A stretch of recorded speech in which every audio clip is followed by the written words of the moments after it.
You, however, have a problem with women. How perceptive. Did you figure that one out when I kidnapped you? Or when I tied you up with leather straps?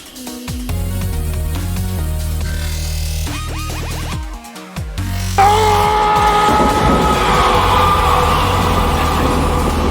come on, you scream like a girl. Do it like this.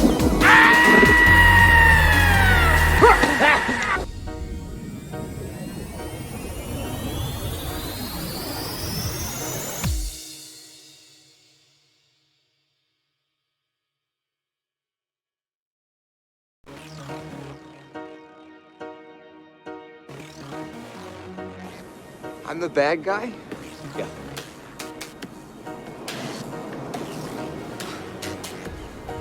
How'd that happen?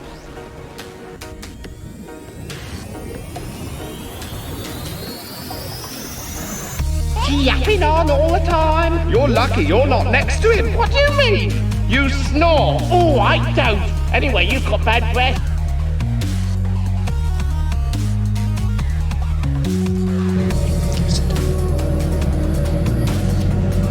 What filthy piece of shit did I do now?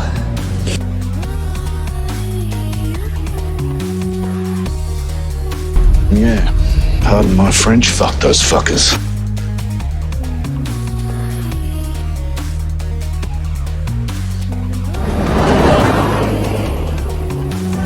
Let's give that boy a lift. What? No! Wait! We can't stop here. This is bad country.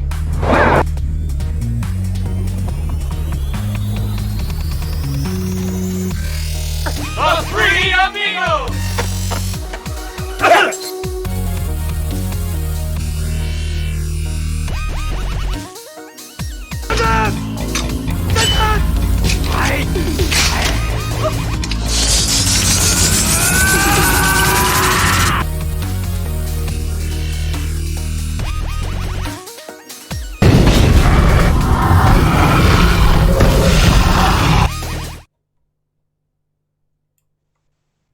Good evening, everyone. It's Inappropriate Characters. Hello, this is Inappropriate Characters. I'm the RPG pundit, the final boss in Internet Shitlords, and I'm here with, as usual, Grim Jim and Avenger Satanis. I am currently eating a soup because I have a noodle soup because I have lost all semblance of giving a fuck.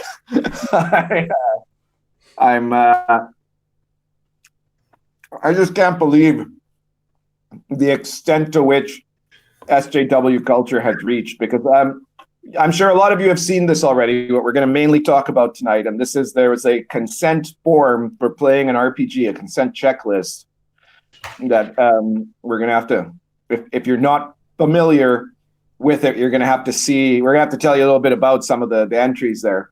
That was supposed to be for players to show their GM, to tell them what the GM isn't allowed to put in their game. And when I first saw it, and I think when a lot of people first saw it, they thought it was a parody, right? Like I looked at it and said, no, some asshole did this, possibly Venture Satanis. I don't know who made this, but somebody made this, and they're making fun of the extreme left in gaming, right? Because this can't possibly be real. But it is. It's not just real. It's a product by Monty Cook Games. It comes as part of a 20-page PDF that is available on their website, made by Monty Cook, written by Shanna Germain and Sean K. Reynolds. Shanna Germain, best known for her books on BDSM, and Sean K. Reynolds, best known for being a complete gimp.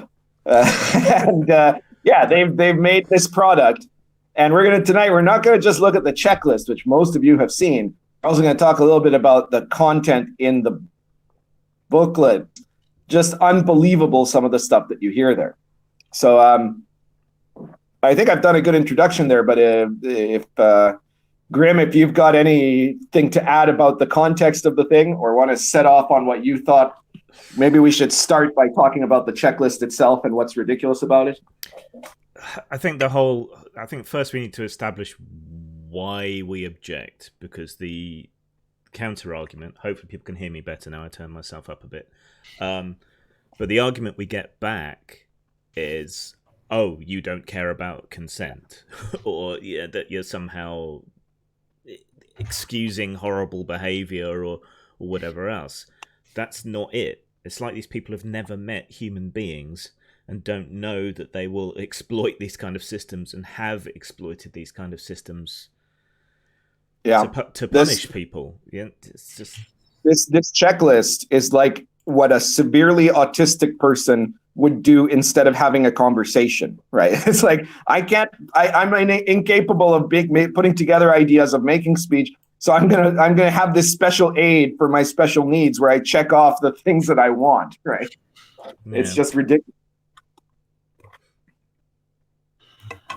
Yep, my special needs.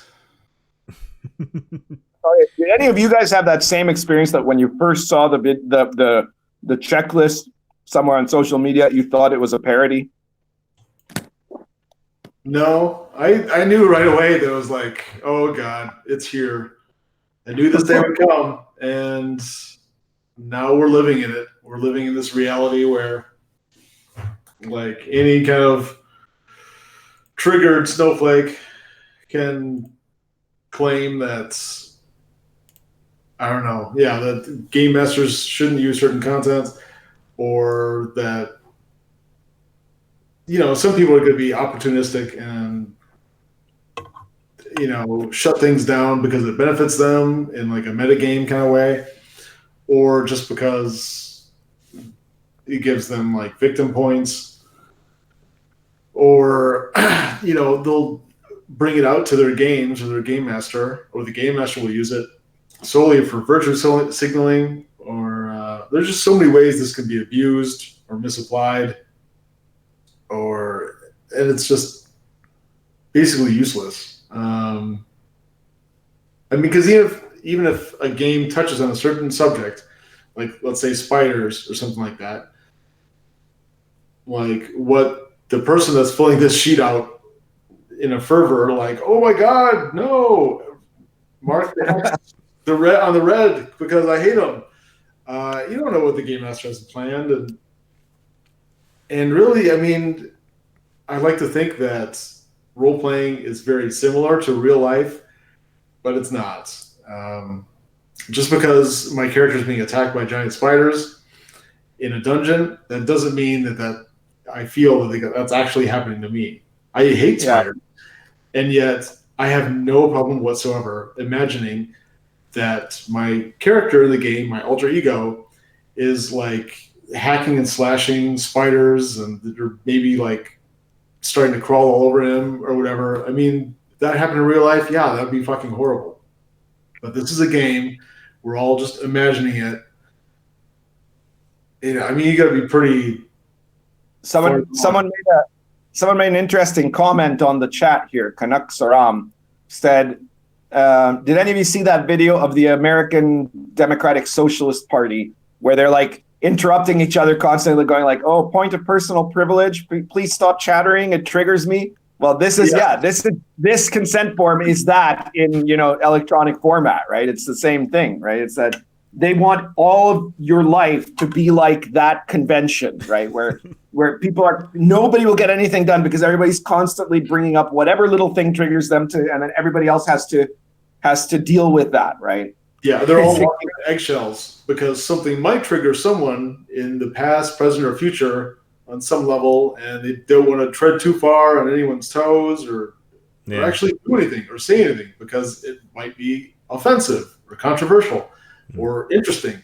And so they completely back off and it's just bureaucratic nonsense because they're probably afraid of real gaming. I don't know. As a hardcore leftist, I disavow the American Democratic Socialist Party in that meeting. It was just embarrassing. They're making me feel like Trotsky. I just hope I don't get an ice pick through my head is all. They're no more embarrassing than Momentum, Grim. They're awful too. Oh, yeah. They're embarrassing as well. So, I looked at this thing and I thought it was a parody, but really it's because we've gotten to the point that parody and what SJWs are actually doing is almost impossible to distinguish, right? Like it's so hard to tell nowadays if somebody is posting something and it's a parody account or if it's something SJWs actually believe. And if it's not something they believe, it's something they're going to believe in 5 minutes, right? Or a week from now, right? It's because they're constantly choosing to become more extreme.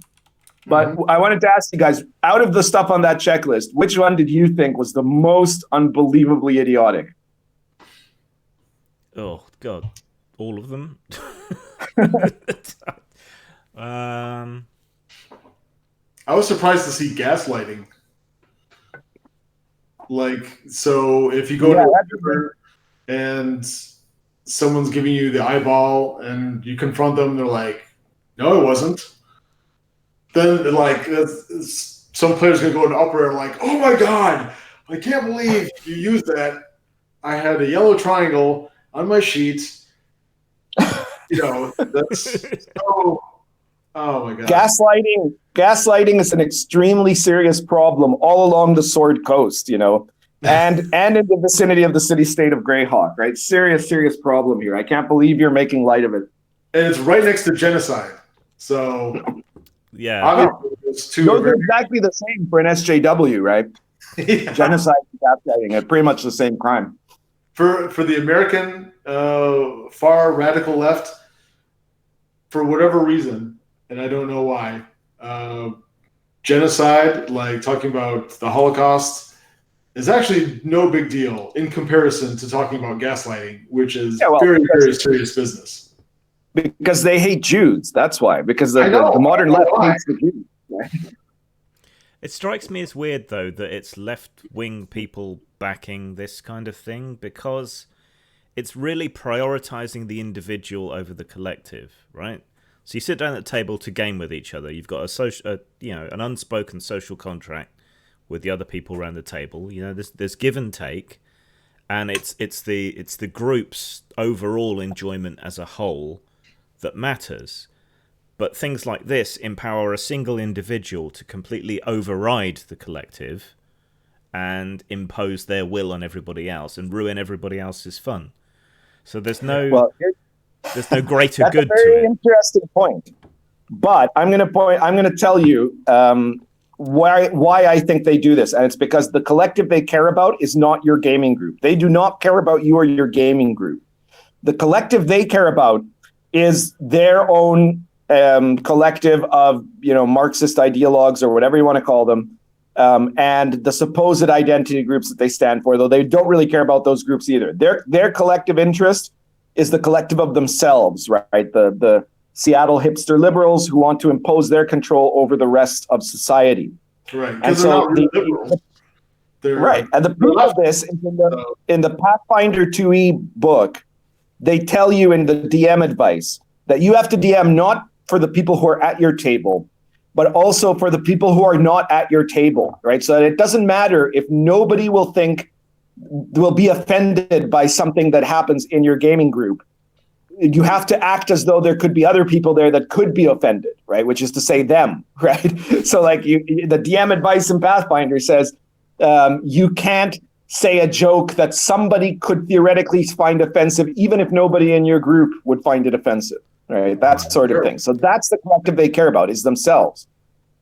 I see here that under social and cultural issues, I got an image of it on my screen, so that's why I'm reading it. So it has homophobia, but curiously enough, it doesn't have like homosexual behavior. Well, obviously not. Well, yeah, but don't you think that someone could think that maybe someone, I'm sorry if you're be forced into watching a homosexual act or something like that. Benjer, what about consent to that? Benjer, if you're not willing to take it up the ass, you're a homophobe. I'm sorry. If you are triggered by homosexual behavior, then that means that you're just a bigot and you don't deserve any protection, right? So the only things that matter for people to be triggered about are things that matter to them, right? You can't be triggered by abortion or something like that, because that's a good and worthy thing, right? Yes. You can't be triggered by adultery, right? Because the family is evil and the family has to be destroyed, right? This is Gramscian socialism. can I just be absolutely clear with our listeners and viewers here? My objection to this, all of this, is from the artistic and creative side. I understand and appreciate the more conservative objections, but I wish to distance myself from them, and I'm coming at it from a completely different angle. In that I believe this is censorious, this is authoritarian. It's not conducive to art. It's not conducive to creativity. Absolutely, that is where I'm coming from. Even Fade to Black. I'm totally with you. Like Fade to Black is for something you do to like make sure the pussies in your group are like, you know, shielded from actual like sexual activity. But even that Fade to Black is like possibly triggering. Yeah. Like the absence is like, no. Well, guys, a few comments from our chat box here. Unscripted and Unchained says it is the me only movement, right? Yes. Gavin DeJordy says I have to agree with the issue that the RPG hobby is the people. The issue with the RPG hobby is the people. Most people can't get 5 people together and agree on what pizza to order, much less to focus on as heroic people. I said that exact same thing earlier today. The answer is always pepperoni. I don't know. I don't understand people with gaming problems because I've got a waiting list for my games and I have to run 4 of them. So Carl Mariner says the only time a player told me something they did not last a session. Sorry. I said you order something that's not pepperoni, you better clear it with me first, or you're. Carl Mariner says the only time a player told me something they did not last a session in my game, as I agreed with them, but never shut the door 100% due to the game universe. Okay, I don't quite understand what that means. Green Fang says right wingers were so offended by black people smoking a plant that they used to lock them up or shoot them. Wonderful non-snowflake bunch there. Well, Green Fang, you know, I agree with you. You know, the right-wing prudishness is no better than left-wing prudishness, but this is the difference is that in 2019, the prudishness that is dominating the culture is left-wing prudishness. So that's the one we have to fight. My Name says their collective interest is gaining virtue points. They don't give a damn about anyone or anything other than their own power. George Whittlesbach, Lorraine McClary, and Hoopy says, Pundit, why haven't you killed Catboy yet? Well, I'm working on it, George. Catboy has proven to be remarkably resilient, you know. He's resisted many a death traps. Sorry, that's a reference to my DCC game. Maybe some of the answer is to sabotage this bullshit then. You know, if you are conservative or you want to pretend to be conservative and they hand you out these forms or ask you for your triggers before a game, just put a load of shit down. that makes the game impossible. And then go, sabotaging the system is a good idea. Because the one solution they don't seem to offer in that is, you know, exclude the player who has the problem. No, everyone else has to accommodate them. Benji, you were talking about Fade to Black. So I used to be fairly high up and fairly active in the Camarilla LARP Society, and Fade to Black was our solution to these sort of problems. It wasn't perfect, but, you know, it meant the horrible things still happened. Right. But it just wasn't on screen. But that's not good enough. I mean, we go back and look at what happened to Kevin Rolfe. Whatever side of things you're on that, whatever happened to the characters in that game did not happen on screen. It wasn't described. It wasn't laid out. It happened off screen. It happened in Fade to Black, but that wasn't good enough, and he got excoriated for it. So yeah. Has there? So I think follow up to that. Has he ever been? I mean, has anyone kind of come out of the woodwork and either apologized to this guy or unbanned him from any conventions, or kind of was like, you know what, we overreacted, we got wrong, like. Not to my knowledge. Just forget the whole thing. Like, has anybody done that? Not so far as I'm aware. I know the guy who handled the complaint from previous experience. I don't particularly trust him, to be fair, to be honest. But he did say that they would revisit the banning decision in a couple of years, which is a shame because this guy, Kevin Rolfe, he volunteered hours and hours and hours of his time over years for the convention. and they just kind of threw him under the bus because of a Twitter storm. It's just, I don't know, absurd. So I wanted to change now the focus of our conversation from the consent list itself to other things, which is the content of the PDF and the responses or reactions to objections to it online, which is, to start, you've got a lot of these people on Twitter and on other social media who have been, SJWs, who have been pushing this story of, oh my God, how can these homophobic, transphobic right-wingers be objecting to something as obvious as consent, right? Why do you hate consent? Why don't you want to listen to your players, right? And I think it's very obvious to everybody that is not what this is about, right? It's not about the idea of listening to your players. It's not about consent. It's about the application of how it's being done here, and the motives behind that application, which is to say, to be in control of the gaming culture and the gaming hobby. And then they say, oh, well, how, but this is just voluntary, right? You can do it or not do it. Nobody's forcing you to do it. And they also say stuff like, no one is saying that you'll be forced as a DM to do what they say. But if you look at the PDF, both of these things are untrue. Right? They are in the PDF. It makes it very clear that the agenda here, I mean, I don't know who wrote it, if it was Monty Cook who actually said it, or Jermaine or Sean K. Reynolds, but they all signed off on it, right? There's a line in that booklet, which literally says, sometimes there will be someone in a group that just holds different beliefs than you.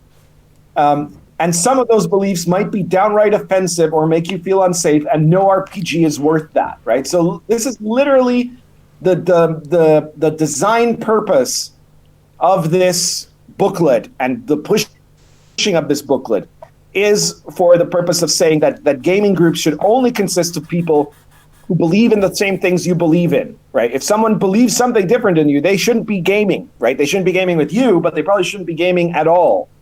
And of course, the beliefs that are different that they want to exclude are people who, wear red hats or voted for the orange bad man, right? And stuff like that. It's not going to be, well, if there's 6 people in a group and one of them is like an Elizabeth Warren Democrat and the other 5 are normal human beings, then that one person should be made to leave, right? No. The other 5 should be banned from gaming forever, right? That's what they want. And you see this in Twitter and in social media elsewhere, where you have people literally posting. I had one guy, when I posted my video, which was immensely successful about this subject, you go to RPG Pundit, to the RPG Pundit channel, and you'll see it. I posted the video on Twitter, and I had one guy that was literally putting a tweet up where he says, the RPG Pundit is exaggerating because this is completely voluntary, right? It's not, nobody's going to force you to do anything. 1 second after he posted a tweet saying, oh my God, the RPG Pundit has criticized this product, he should be thrown out of the hobby. It's so they're using it as a tool to say anyone who doesn't agree with the consent form doesn't agree with consent, and therefore is a monster, and therefore we have to kick them out of the hobby. So if they don't believe and vote exactly how we tell them to, they should be driven out, right? That's what this is for. Anyways, comments. Go ahead, guys. I'm going to keep eating my soup. Another one of the arguments you get back is that this is purely voluntary, but we've already seen conventions adopt these tools and things and insist that they be used. We've seen game clubs and meetups insist that they be used, and it having the kind of blessing of Monte Cook Games makes it more likely that it's going to be taken on and become compulsory in certain spaces. So we've seen this all before with the X card, right? The X card was supposed to be, that's just for groups that want it. But now there's a bunch of conventions that say you must use the X card at any convention game, right? You must allow it, and you must respect it if a player uses it. I mean, in theory, I've got no problem with like content warnings. So this is a horror game. It's a mature game. It deals with certain themes, in very broad terms, because you don't want to spoiler the game that you're about to run, right? And that, sitting down at the table and continuing to play, that's the consent that's involved there. But this is empowering people to say no to anything that you've done in the middle of a game with no explanation. And a lot of games aren't really geared up for improvisational changes like that. See, if you're running the spider temple of the spider people, and the first time they run into a cobweb, they suddenly insist that the game not have any spiders in it anymore, you're kind of fucked. Yeah. Really. This is something that they're also saying. They're trying to present this as being that the DM is the one that has the options here, and we all know that what this is coming towards is not, it's actually the end of that sort of suggestion, which I agree with you is a totally reasonable suggestion, that if you're running a game at a con or something like that, you put content warnings, rating or whatever, you let people know if it's going to have stuff that is mature or immature, as the case may be. But this is moving to the goal. The goal eventually here is that you shouldn't be able to run those things, right? Because right now the suggestion is if you don't place a content warning, then you're going to be in trouble, right? But eventually the goal is going to be, no, any player who sits at your table has to be listened to. And so if it doesn't matter if you said this game will have, I don't know, it'll have rats and spiders and police aggression in it, which is another favorite of mine from that list, police aggression, because, like the cops are stopping black people in Waterdeep. But anyway, if it has any of these things, right, you say that it has these things, but if a player puts up that X card, you're supposed to change it, and you will be the one that will be banned for life if you don't, right? Like, that's their goal. Yeah. They want to completely disempower the DM, and then what happens is that eventually they'll say, well, you know what? The only adventures that people should get to run are the ones that the experts make, because we can't trust that they're going to make adventures themselves that aren't going to be harmful to people, right? So this is all kind of a game designer scam to end up creating a situation where the game designer and not you decides what's best at your table, and where eventually they will be the only ones that will be permitted by the community to make products that can be run as adventures, right? DM shouldn't be allowed to make up their own campaigns. You have to run the product that the people that are better than you have decided is safe to run.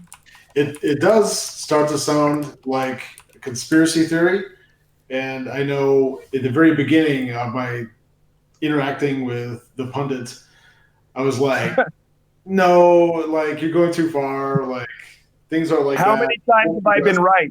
All of them.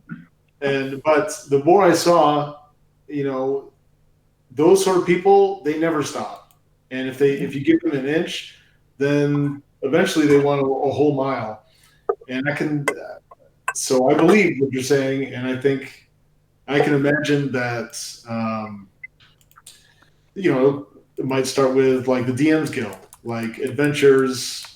If this catches hold, then adventures have to have like little ratings and little trigger warnings of like, oh, this might contain spiders or rats or sexual assault or something like that. And you won't be able to buy or sell anything without adhering to these guidelines. And what's voluntary, if enough people join or drink the Kool-Aid, eventually it's going to be compulsory. And it's just more and more things we don't want as the authoritarians take hold and they keep grasping for more and more. More freedom is just eroded, and then eventually you're left with nothing. So we got to stop people in their tracks from the get-go, because otherwise they're just going to keep making our life miserable. From our chat group here, Solomon Kane says, the city guards in Waterdeep only stop the orcs and the half-orcs. George Whittlesbach, Lorraine McClary, and Hoopy says, so all of this is just a way to force people to become consumers instead of creators?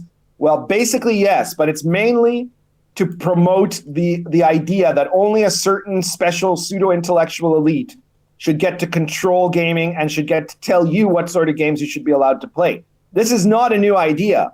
This dates all the way back to the Forge, which was like in 2002, right? They were doing this shit. They were pushing this idea that you have to make micro games that are created by these expert, game theorists that know what they're doing, and that in fact the DM should have as little power as possible. He's not allowed to change the mechanics. He's not allowed to change the setup of the adventure. He's not allowed to reject things that his players do, as long as what the players do follow the order of the game designer, right? Like it's a complete upending of the normal social order, right? The normal social order in RPGs is that the DM is on top, beneath him is the players, and beneath them is the designer, right? Because if the players and the DM agree that they want to change the rules, change the adventure, whatever, then that's their right to do so, right? So the game designer is the third tier of importance in that.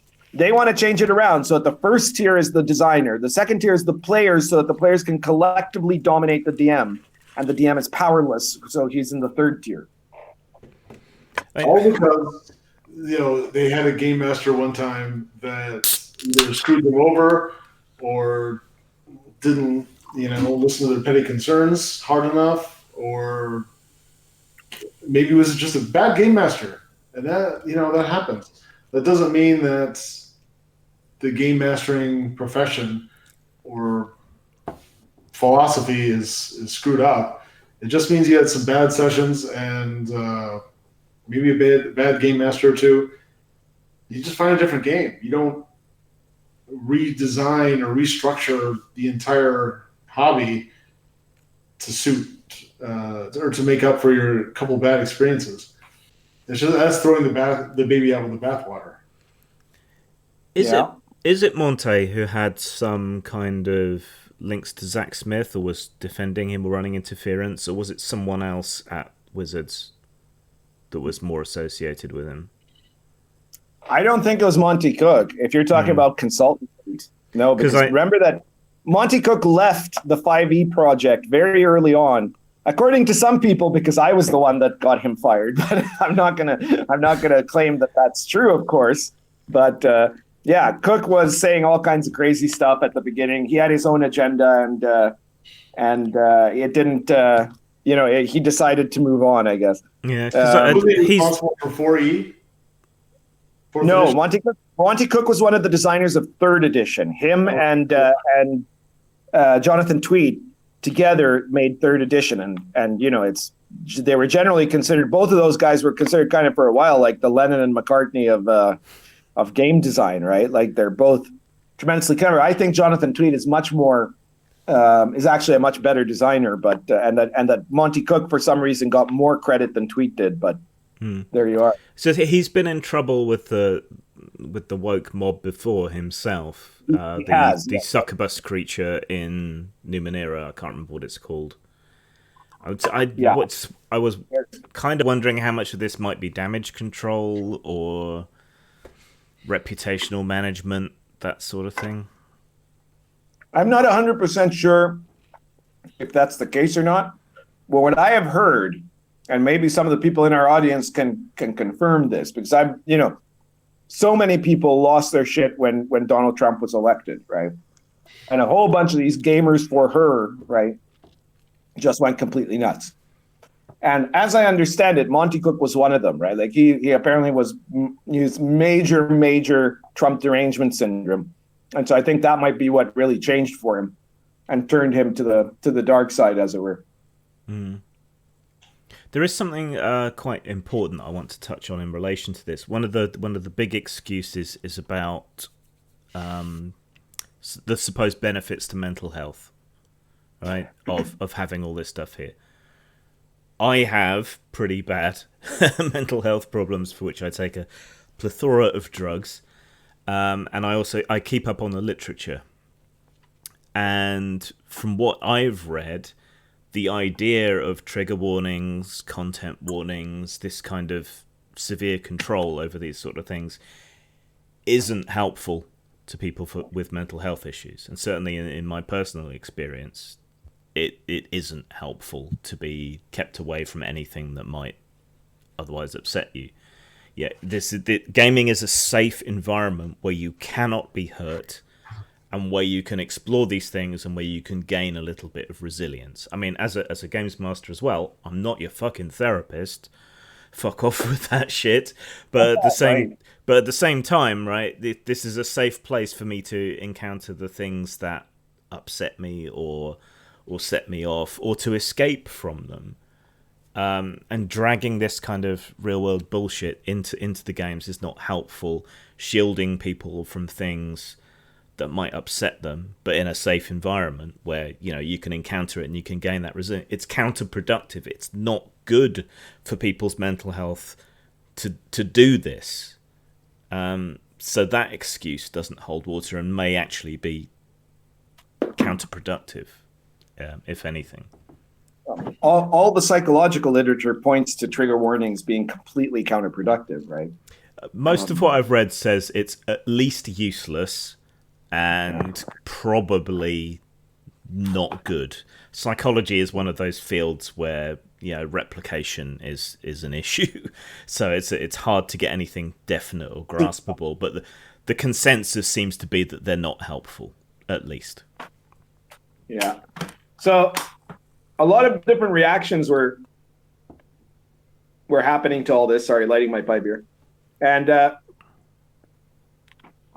we saw, for example, again, this idea that it's just purely voluntary. This isn't about anything political. But on RPGNet, for example, they did a thread about this subject, and absolutely everyone who objected to had any kind of objection, any level of questioning of the consent form, who did not agree that it was absolutely perfect and wonderful, received at the very least a thread ban, right? And if not, being outright banned, right? One of them, for example, got a permanent ban for pointing out that other people were constantly pointing out the race and gender of people objecting to the consent form. In other words, he was noticing that a bunch of the SJWs on that forum were saying, oh, straight white males hate this thing, right? And yet they weren't being sanctioned for it, right? Which is, of course, part of the whole hypocrisy, right? That, again, they only care that certain people are triggered and what certain people are triggered about. And that in itself proves the complete invalidation of any argument that this is being done for noble reasons, right? That it's being done because they care about people's mental health. That's bullshit. This is a political ploy. I don't know if I agree there. I think I always try to steelman my opponents and to try and understand their point of view. And I think for a lot of people, they're taken in. They think it's a good thing. They see it as being good intentioned, and they have good intentions, I think. I just don't think they've thought it through, or I don't think they grasp the impact that it can have. What do they see as their good intentions, though? Because their good intention, usually, I'm going to define how I see the good intention of the average, well-meaning, quote-unquote, SJW. Not the ones that are maybe some of the obvious, slick con artists, the Talcum X type and stuff like that, right? I'm talking about the average person who might have been convinced that SJW ideology is good. What they see is a world of abuse of power where straight white males are responsible for all the evils in the world. The West is the worst civilization that ever existed and the most horrible and the most oppressive.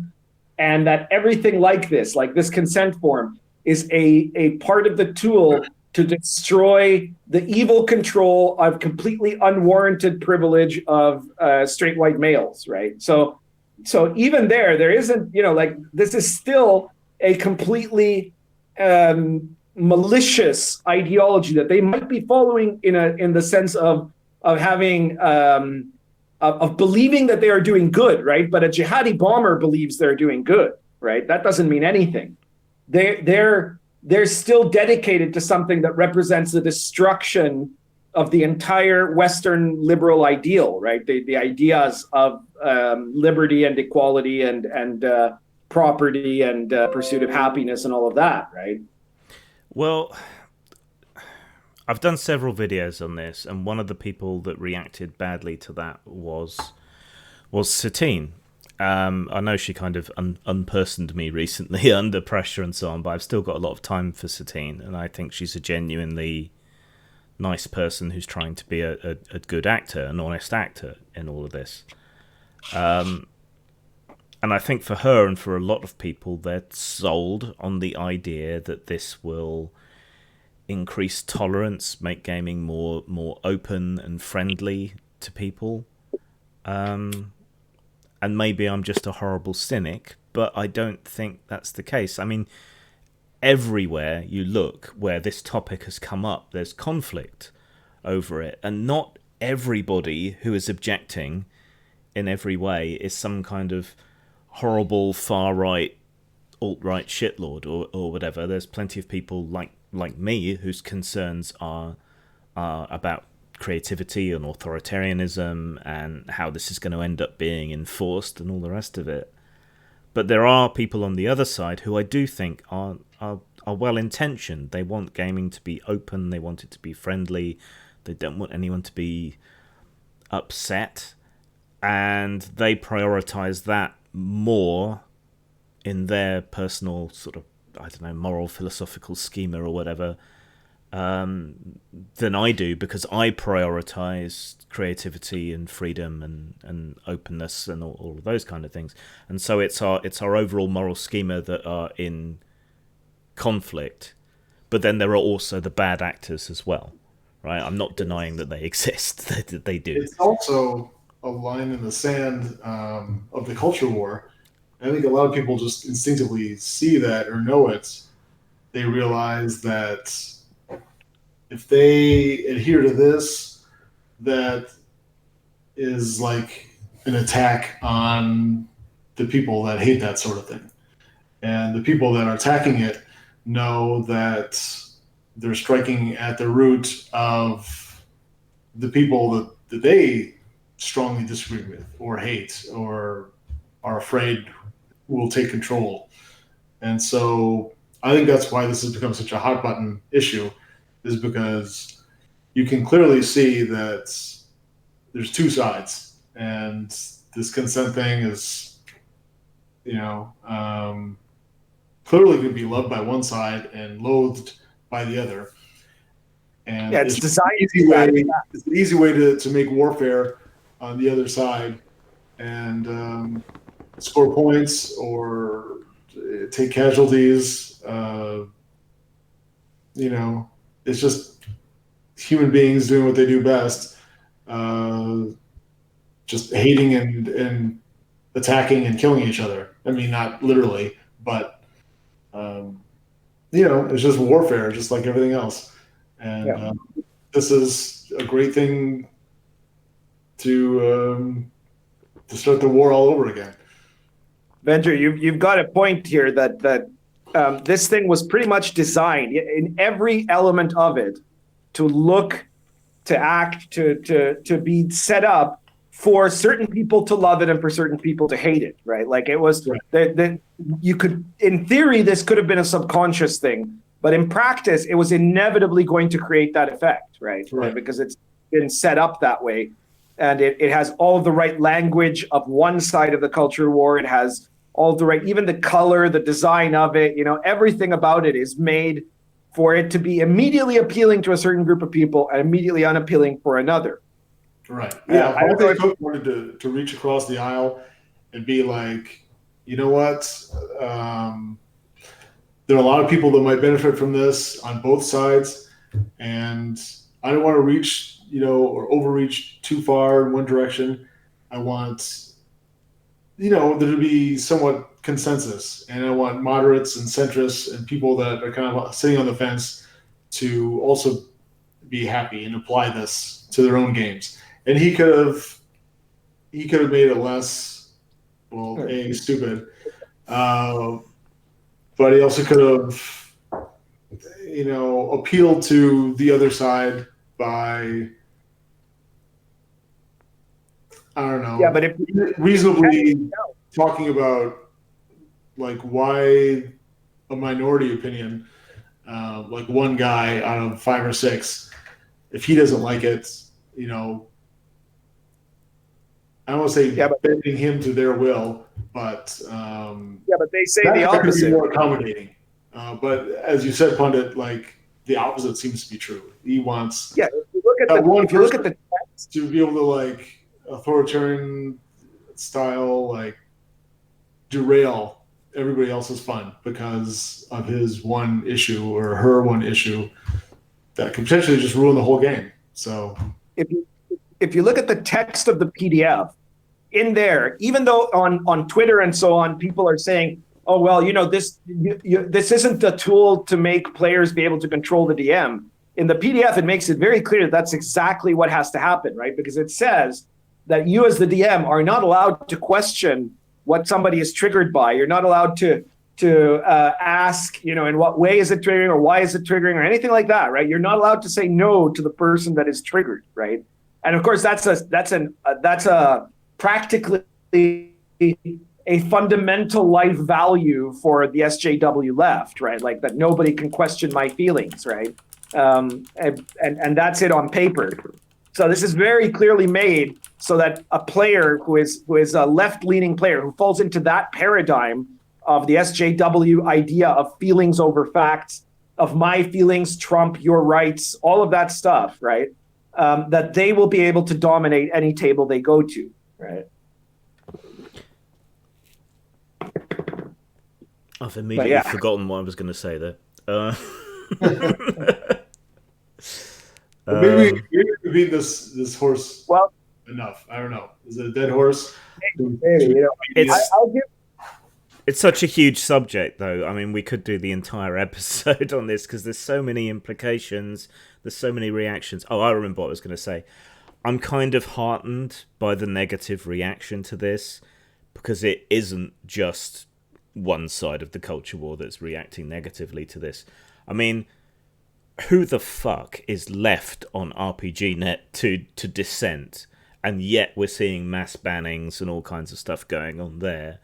Mass bannings and so on, and conversations shut down across Facebook groups and so on. There is a big negative reaction to this, and it's not all coming from, I don't know, right wing or whatever else. A lot of it is coming from people like me as well. So I'm kind of heartened a little bit by that. I just wish the other side would understand that it's not the idea of consent that we're objecting to. It's the overreach that this represents. It's the abuse that this represents, and it's the way that it enables people to fuck over games. Grim, I was giving some thought about what you were saying about the good intentions of some people. And the thing is, I think you have to differentiate between the actually, indoctrinated SJW believers that push this stuff and then their supposed audience of people, because there are going to be people in the middle, what I call the mushy middle that are those people are very dominated by what the philosopher Ken Wilber called the green meme, right? Which is the paradigm of thought that emerged out of the 1960s, where one of the core values that goes above most other values is niceness, right? It's like, oh yeah, being a nice person is a super important social value to the mainstream of society, which sounds really great, except that when you get to the toxic end of that paradigm, which is what we're at now, right? That basically that paradigm has played itself out and is collapsing. Niceness is turned into a weapon, right? It's turned into this thing where if you're not nice, you have to be, kind of hunted down. And the problem with that is that it becomes a cycle of purity purges. Like what we're seeing in RPGNet now is the extreme left, which are the people that are left on RPGNet, being purged by the ultra extreme left, right? Because they're not ultra extreme enough. And the reaction that we're seeing in social media from a lot of people who I don't know, people who aren't, social justice warriors and who aren't right-wing culture warriors and aren't libertarians and aren't, whatever the hell you are, Grim. But they're the leftist dinosaurs, I guess you'd say. White rhinos of the free speech. Yeah, there you go. But they're just people that are regular gamers that looked at this and said, well, this is bullshit, right? And these are the people that Kurt Schlichter calls what is it called? The severely normal people, right? His theory is that the vast majority of America are people who are severely normal, right? And the severely normal people are the people who are being constantly pressured by the left until at different points they snap, right? They they say, well, fuck this then. I'm going to vote for Trump because I was a completely normal guy and I thought I was nice and I'm not a racist and I'm not a sexist. I'm not a homophobe. But you guys keep saying that if I don't do this, that I don't really want to do, but I'll do it because I want to be a nice person. I'll keep doing it. But then you ask for another thing, right? And then that other thing is even worse than the thing I didn't want to do in the first place. So I'll do that too. But at some point, you ask me to do something that I just can't possibly agree with. And then I go and say, well, fuck you. Now I'm a shitlord, right? And that's how America's turning into a nation of shitlords, right? Because the left keeps pushing. And that's why Trump will win in 2020. Unfortunately. Yeah, absolutely. We should probably tie a bow on this. We've got a couple of other things we want to talk about. But to do that, right? I think we all want to be reasonably accommodating to people who might have particularly severe issues. But what's your solutions? For me, it would be very broad age and content warnings. So, like, this is an X-rated game that contains mature themes, sex violence, torture, whatever. Very, very broad. What would be your sort of compromise solutions? Well, for me, I would say, first of all, anyone who actually literally needed that sheet to play in an RPG game should not be playing in an RPG game. They should be going somewhere and getting themselves sorted out, right? So that thing is a non-starter. But what that thing is trying to replace, it's trying to bureaucratize and put under the control of a central planning committee the relationship that a DM should have with his players, right? I, as a DM, should be able to talk to my players and they should be able to talk to me. And if they have a problem with something in the game, they should be able to tell me and we should be able to work it out that way. And that's all that really has to happen, right? So what they're doing there is trying to take that away, take that normal human interaction away, and replace it with a set of social mechanic rules for human interaction that they've designed, so that it alters the normal relationship. Because the reason they don't like that normal relationship is that it's hierarchical. The DM is above the players, right? Yeah. But yeah, I'd say just talking to people, Yeah. Venture, what would be your solution? Yeah, having a conversation. Back when I was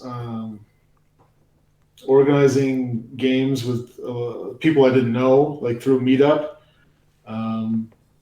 I'd run games at like a local library and I'd have people sign up on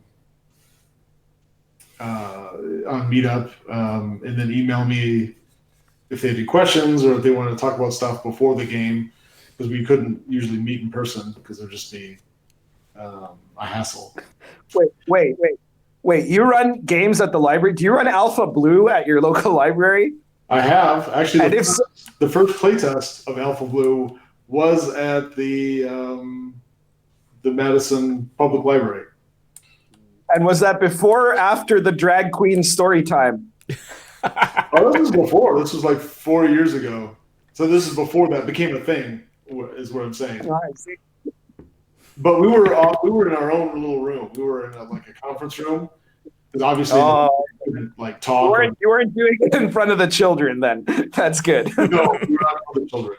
Actually, it was kind of cool because on that particular day that I invited people to try out Alpha Blue for the first time, the library was having some sort of Star Wars thing, and they had this life-size cutout of Han Solo, looking carrying his blaster and like all macho and stuff like that. And I asked very nicely, oh, we're kind of running a science fiction game. It's kind of like a homage to Star Wars. Would you mind if we borrowed your Star Wars cutout? We won't harm it in any way, and as soon as we're done in 3 or 4 hours, bring it right back.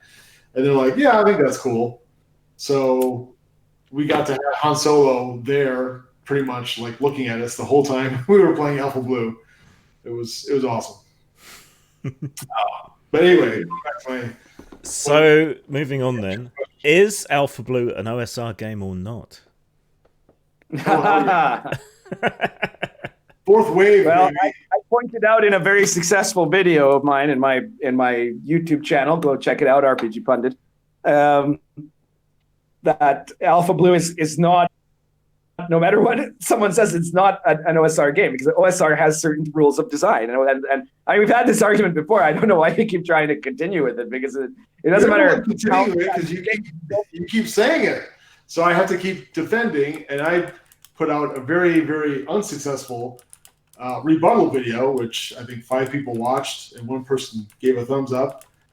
That I must have missed it because an OSR game. And that just because you don't color the lines doesn't mean that A, there are no lines, and B, doesn't mean that you're not still adhering to, a set of guidelines that informs your design principles or aesthetics or but okay.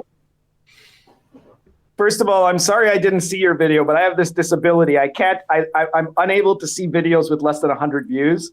So I just couldn't, it wasn't available to me. But that's why, according to you, I'm not even on YouTube. Probably not even on the show because, my presence is like that. But listen, what you just said only makes sense if the design rules are this kind of vague thing, right? Like if there's specific design rules. One of the specific design rules of the OSR is there are 6 attributes: strength, dex, con, intelligence, wisdom, charisma, right? And you could do something like change the word constitution to stamina or dexterity to agility or something like that. But you have to have 6 attributes that range from 3 to 18 in value. If not, you're not. What you've got there is not an OSR game, right? So like these are random. In your interpretation of what OSR is, or even what D&D is. I mean, there are people playing D&D that maybe only use like 3 ability scores. And of course, some people don't even use ability scores at all. Like Crimson Dragon Slayer D20. Right, but then that's not D&D. That's some other RPG that may have been based on D&D. It's OSR and 5th edition sort of combined, but leaning more towards the old school. And it doesn't use ability scores at all. It doesn't have to. I mean, you don't have to. No, it's a role-playing game, but it's not a D&D game. It might have been something that at one point started as a D&D game, like many RPGs do, and turn into something completely different. But by that logic, you'd be saying, well, GURPS is D&D. GURPS isn't D&D. GURPS is GURPS, right? Shadowrun isn't D&D. It's Shadowrun, right? Like they're it's a totally different game, right? Right. Whereas there you're getting into, you have like a set thing that's known. Like Shadowrun is Shadowrun, but at the same time, Shadowrun is basically just D&D plus Cyberpunk with really bad rules. With a totally different rule system. That's the thing. The rule system is not the same rule system. And the OSR is a design based on a specific rule system, on the skeletal framework of a specific rule system. But so okay, what you have Alpha Blue is 10 times more like D&D is than Shadowrun. It's got armor class, it's got levels, it's got hit points, it's got saving throws. It has professions or like character classes. So almost all of those things are handled completely differently than you would in D&D. Things here and there doesn't mean that it's not D&D, or doesn't mean it's not OSR. I mean, if you want to divorce it and be like, well, it's like an old school traditional role playing game instead of you could say it has OSR. that you're appealing to old school aesthetics. That's what you can say, that you appeal to old school aesthetics. That doesn't mean anything to anybody. Right, but that's all you can claim, because otherwise what you're trying to do is turn the OSR into something that doesn't mean anything to anybody. No, there's that last word, the OSR, the R, the Renaissance, means that you don't just take the old and then maybe put a new coat of paint on it. So was Renaissance for you something that's old to other people?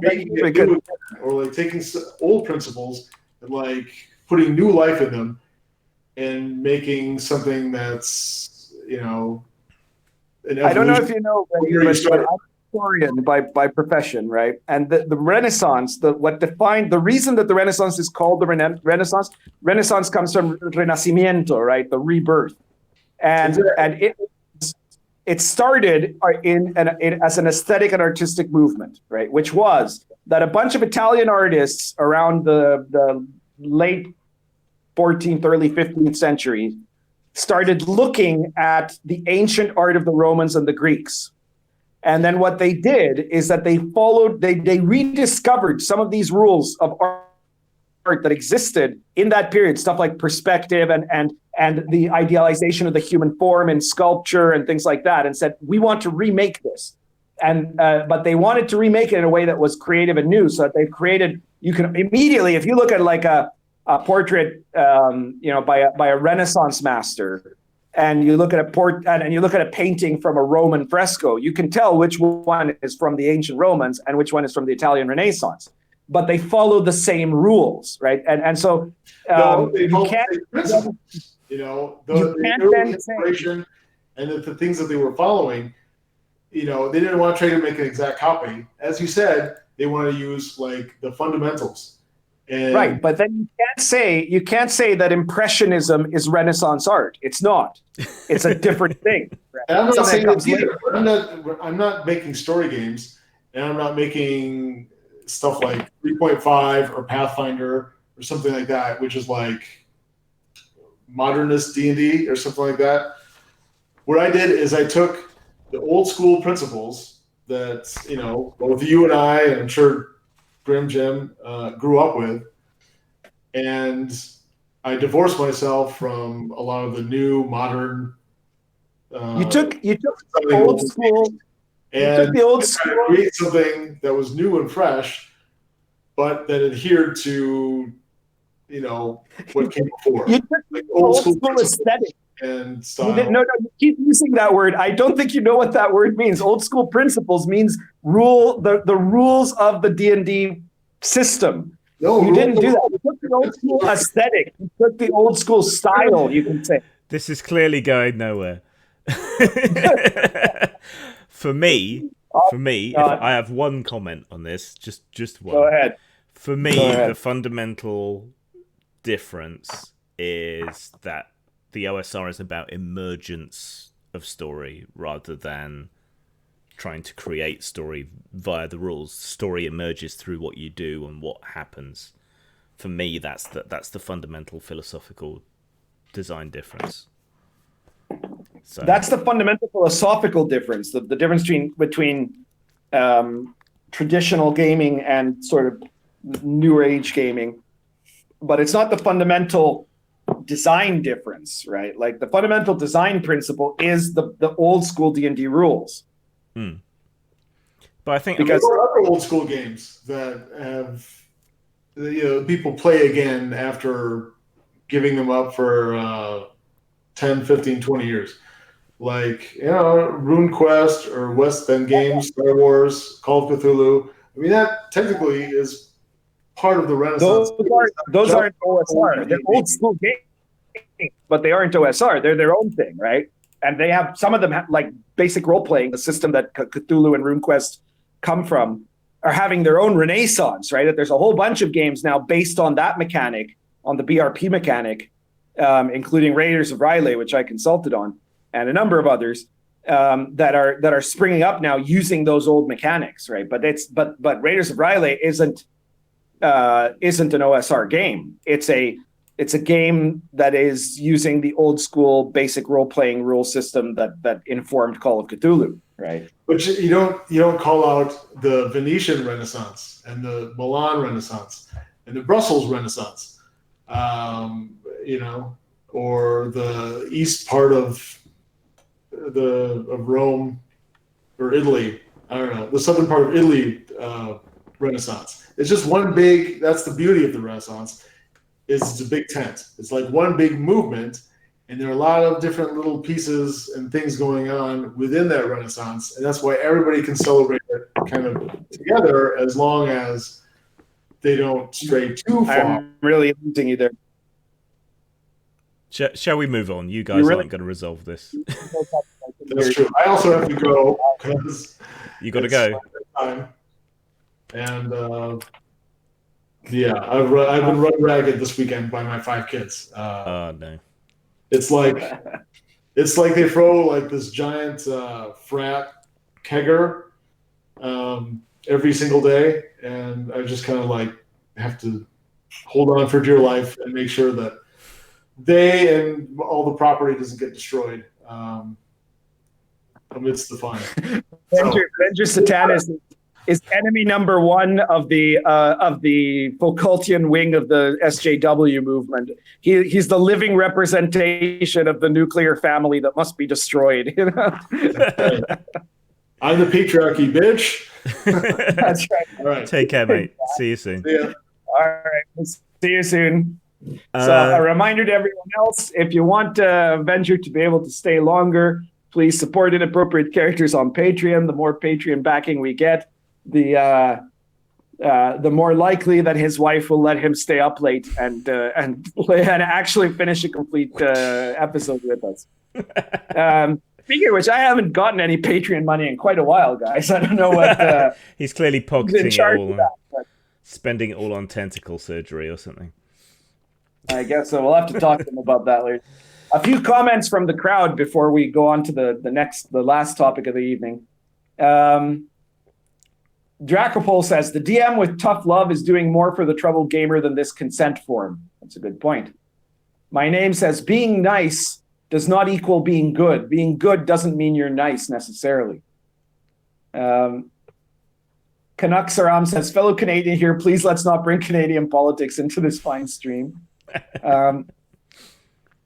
Max Boyven says, niceness as a weapon comes from the fact that a significant but shrinking proportion of the population is very altruistic and emphatic. In such a society, the position of victim is a powerful one. We got, I've lost my place there. Canucksaram says that my point about militant normals, right, is like the stapler guy from Office Space. Yeah, that Dwight. Yeah, it's exactly that, right? Is that you push them and you push them, and at the end they say, "Well, fuck it, I'm burning the building down." You know. On the other hand, my name says the thing is, RPG Pundit, a lot of people are too comfortable. They don't want to be bothered fighting these zealots. Yeah, that's true, but there's more and more people becoming uncomfortable as the water keeps boiling hotter for them, you know. Let me see what else we've got here. Judd Goswick says, Grim needs to get into the sexy space station contest. Judd, Grim actually did an OSR book called Machinations of the Space Princess, which is, frankly, I think Venture, I don't know if Venture actually saw it or not, but if he did, you would think he might have ripped some of it off for Alpha Blue, right? Because that's that exact same aesthetic, only done in a much more tasteful way from my point of view, and with less ripping off of pop culture. Plus, the illustrations are by Satine Phoenix, if I'm not mistaken. That's right. So if you like Alpha Blue, check out Machinations of the Space Princess. Also, check out my RPG Pundit Presents book, Fuck Station Aleph, which is directly me having looked at Avengers Alpha Blue and saying, well, how would I do it if I made it as an OSR setting, right? And that's it. RPG Pundit Presents number 89, Fuck Station Aleph, is my response to his Alpha Blue, and he got a free copy of it as a result of that. I do quite often do like a whole bunch of churn, sort of cheap and nasty supplements in October, which I call Schlocktoberfest. So I will probably do some kind of space station thing then. And Make it a source book for Machinations, dude. That would be awesome. Yeah. And it is mostly illustrated by Satine. I think that was I think I gave her first RPG gig. Which kind of led to everything since. So, in spite of everything, I'm still amazingly proud of everything that she's accomplished and whatever small role I played in that. So, yeah. My name says you're being a little crazy, RPG Pundit. It's not just a range of 3 to 18, or else AD&D isn't OSR. Well, yeah, okay, yes, and it's 3 to 18. As the normal range in a standard game, but of course monsters might have more than 18 in some versions of the system, right? But you know what? I'm talking about the default. Yeah. Joku says D6 pools have been around for a while. Ledger, ignore pundit. Yeah, but D6 pools aren't part of D&D. They're not. That's not OSR. Martin Tepley says, Grim, you have my ducats for any additional machination/gore products. Yeah. So there you go. The people are clamoring for more. Look, artists are bad, but writers are flakes. I hired, or at least entered into negotiations with 5 writers to do the next 5 gore adventure supplements. 3 completely flaked. One has had massive life issues and has had to drop out, and the other one is going really slow. So there will be more gore stuff, and I'm going to have to pick up the slack myself. So that'll be coming. But there was one other important thing, and we can drop the kind of boosting for my product that we were going to talk about. But it's a guy called Jason Hobbs who runs a podcast and does various other things, who, kind of appropriate to the rest of the stuff we've been talking about this evening, is being targeted for cancellation because he talked to Alexander Macris, if I'm remembering right. Alexander used to be a kind of big deal at The Escapist. What's his game, pundit? I'm drawing a blank. Alexander Macris was the chief guy at The Escapist and a number of other Defy Media products, including Every Joe, which I worked on, and Break.com. But his RPG is called Axe, Adventure Conquer King System, a very popular OSR RPG. And he's made a whole bunch of products for it and stuff like that. So he was one of the big names in the OSR. Yeah, but Hobbs, Jason Hobbs, is being targeted for cancellation for the high crime of doing an interview with Alexander Macris, and that's literally it. The crime being that Alexander Macris is a conservative, right? And besides that, a conservative that worked for a little while with Milo Yiannopoulos, right? Who is the arch enemy of the SJWs, because he's a gay man that doesn't listen to them. Yeah, and also committed the high crime of trying to get the Gamergate side of that whole thing up on his site. Escapist, of course, yeah, it did. That's true. And there's also a Gamergate tie there. Because he's a conservative. Yeah. I mean, I don't agree with Alexander's politics quite a lot, but he is a sound guy and has always treated me fairly and nicely. Jason Hobbs. He was an ex-boss. I'll tell you that much. I worked for him, and he was a great boss. Jason Hobbs, I don't know particularly, but if he's under attack, he's probably worth your support. He runs a podcast called Hobbs and Friends. His Twitter his Twitter is Hobbs Indeed, all one word, obviously, but with 2 B's. And he's probably under a bit of stress at the moment. So if you want to go and give him a follow or listen to his podcast, I would encourage you to do that. That's the response to cancel culture, is to say fuck you. Now I'm going to follow this guy. Right? Exactly. I already have. Yeah, no, I did. I posted it right away in my Twitter. I said, well, you guys need to follow him because this asshole is saying not to, right? And the asshole in question is a guy named Eric Farmer, who has made like one crappy story game. He's basically a non-entity in the RPG world. And looking at his Twitter, he says that his biggest fear is capitalism, because capitalism is a bad thing. You know, this is the mentality of a kindergartner or something like that. You know, it's a bad thing with bad thing and capital. You know. Yeah, I mean, so this is the mental midget that thinks that someone like Alexander Macris, who's made huge contributions to gaming, should be wiped out of the hobby for the crime of interviewing him. I mean, that's just so absurd. I've interviewed people I don't agree with. I've gone on shows with people that I don't agree with and have discussed things. I mean, that's the point, isn't it? That's where the interest is, where you disagree and you have the discussion and maybe you come to a mutual understanding or whatever. But to just cancel someone for the crime of talking to someone of whom you don't approve is just utterly ridiculous. Utterly ridiculous. Absolutely. I do not get it. I pointed out this is the extension. This is Maoism, basically. It's the extension of the whole Maoist ideology that says that it just you can be guilty of the thought crime of just associating with someone who is an enemy of the revolution, right? So just having the wrong person near you at a certain moment is enough for you to be guilty of persecution, right? It's like one step from Cambodia, right? Speaking of which, I don't know if you heard about this, Grim, but there's this woman who is an actual survivor of, the Cambodian genocide under communist Pol Pot, right?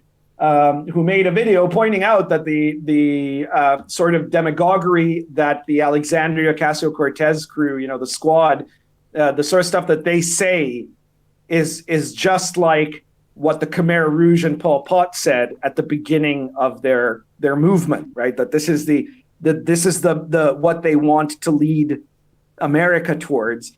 And on account of this, the woman has gotten death threats. She's been, banned from a whole bunch of things, et cetera, et cetera, et cetera, right? Which basically proves her point, right? This is Maoism in America.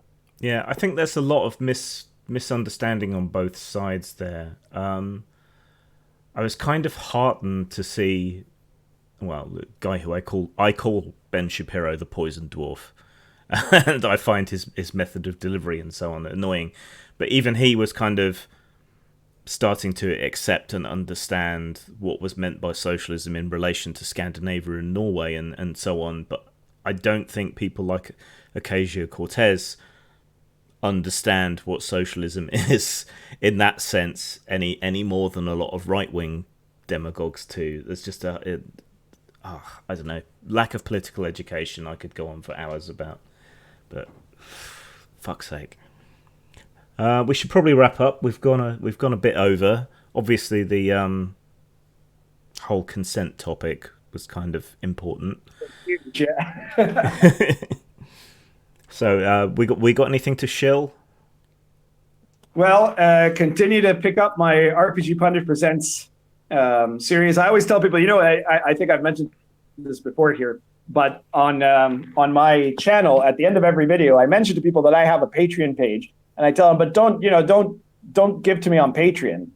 Instead, buy one of my RPG Pundit Presents products. Somehow my Patreon keeps growing. Like there's always still people that want to just throw money at me instead of getting a product. But if you want to get a product, then check out. I'm currently up to issue 92. We're getting close to 100 of the RPG Pundit Presents series. It's a weekly series, and every issue has some kind of content, OSR content, that's either for kind of a medieval authentic play or for weird gonzo stuff. I already mentioned Fuck Station Aleph. That was number 89.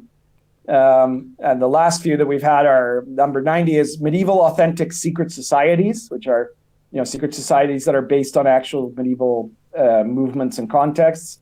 Number 91 is 100 weird gonzo fantasy features, which is a table of 100 different briefly detailed encounters or things or people that you can throw in as a random event in your weird fantasy or gonzo game. And number 92 is The Elven Tomb, which is an adventure, a medieval authentic adventure involving a group of bandits that are around an ancient stone circle and an ancient, long dead wizard's notes that imply that under that circle there may be a secret chamber. And the PCs are going to go there and see what happens, right? So it's an open adventure scenario for medieval authentic OSR play. And if none of those strike your fancy, check out any of the other 88 issues. But you're going to find something you like there. Any prices range between 99 cents to $4.99. So you'll find something in your price range, I'm sure. And you'll be helping me out and getting something back for it, right? Something that you can use in your game. So be sure to check out that series. It is good. I am in awe of your amount of output at the moment. I'm going to start one a week, buddy. One a week. That's how we do it. I'm going to start trying to do something similar, but there's so many pressures on my time. I don't know. My name here on Top Chat says, I look forward to buying Lion and Dragon. And obviously, if you want to buy my actual big books like Lion and Dragon, Arrows of Indra, most of those are very reasonably priced too, right? So check them out. For myself, I've started a new channel, Grimstream, which you can find off my main channel. I didn't know that. Yeah, streaming tends to screw over your channel if you do normal videos otherwise. So that's why I've hived everything off there. It's because they don't tend to get more watches later on. People tend to watch them live and then not so much to catch up. So it can screw up your metrics. So that's what I did then. And it does seem to have worked. The subscriptions on my main channel have gone up a lot. So that's a development. I've almost finished the Actual Fucking Monsters companion, which has a whole bunch of new monster powers. It has rules for playing hunters. It has rules for playing sort of dark magicians. There'll be a full-on example of play in there and a whole bunch of other stuff. It's probably going to end up longer than the main book, actually. So hopefully that'll be out this week. So you got that to look forward to. But that's going to have to be sold on my own site and not on DriveThruRPG and so on, because it contains naughty no-no words and ideas that DriveThru don't like. Because it's about actual fucking monsters and not pretend ones. So wait, is it actual fucking monsters, like really monsters for real, or is it actual fucking monsters, like as if Benjamin? a bit of both. It's my reaction to all this kind of airy fairy angsty monsters who have monsters with a heart of gold. No, fuck you. These are actual monsters. They eat people and they do horrible shit.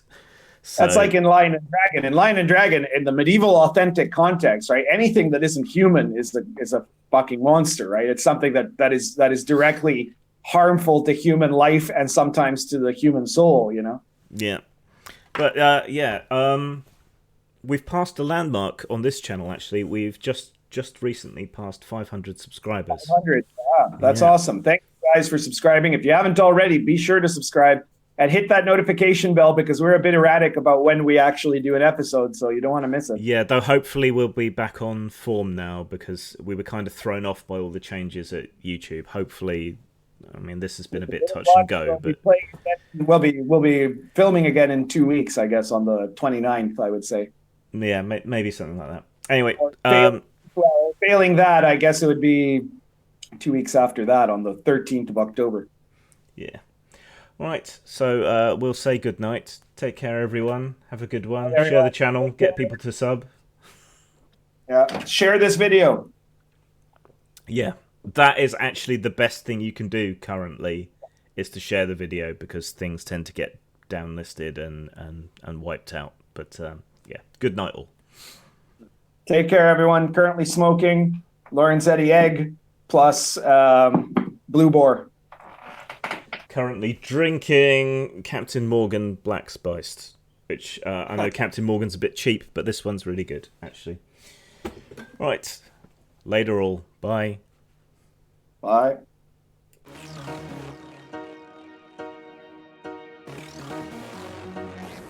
I'm the bad guy? Yeah.